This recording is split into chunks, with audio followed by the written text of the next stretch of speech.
Le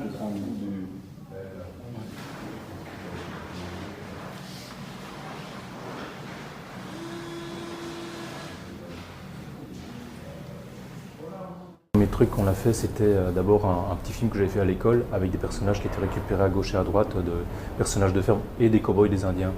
Quand on a voulu faire un projet de série, on a fait un pilote et on s'est dit qu'est-ce qu'on va mettre comme personnage devant la caméra, et très vite on s'est rendu compte que les cow-boys, les Indiens, les chevaux, c'est ce qu'on trouvait plus facilement dans les brocantes à gauche et à droite, dans les poubelles. Donc voilà, c'est comme ça que sont nés cow-boys, Indiens et cheval. Et ça nous a bien fait rigoler d'avoir un trio comme ça, et puis on a un peu forcé sur les choses en leur mettant des couleurs bizarres, surtout indiens.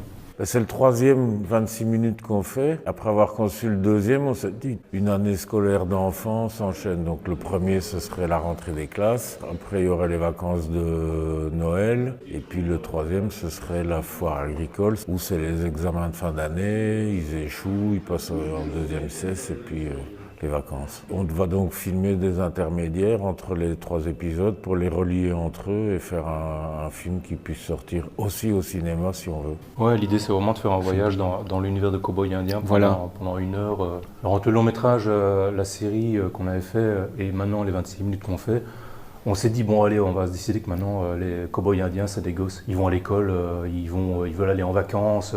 Ça nous a aidé à canaliser correctement les énergies des personnages. Je pense que ça précise les choses.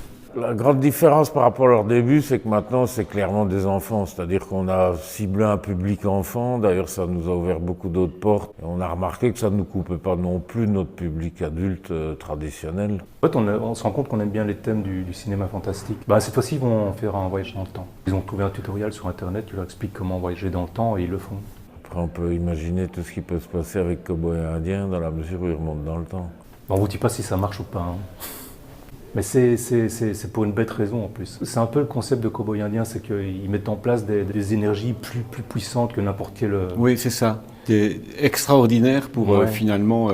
pour un truc complètement con, oui. Ouais.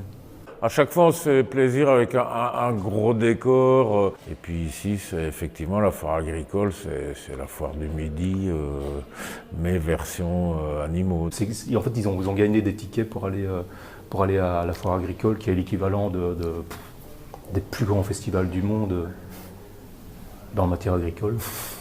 C'est le Dour pour pour les fermiers. C'est marrant parce que quand on mettait le storyboard en place, on devait parfois se concentrer pour bien mettre en place la mise en scène. Et une fois qu'on a bricolé, qu'on touche aux objets devant la caméra, ça devient plus évident, plus clair.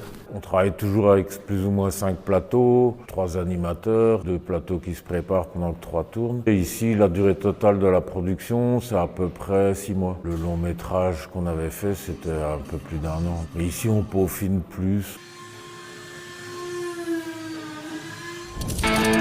Cinébox.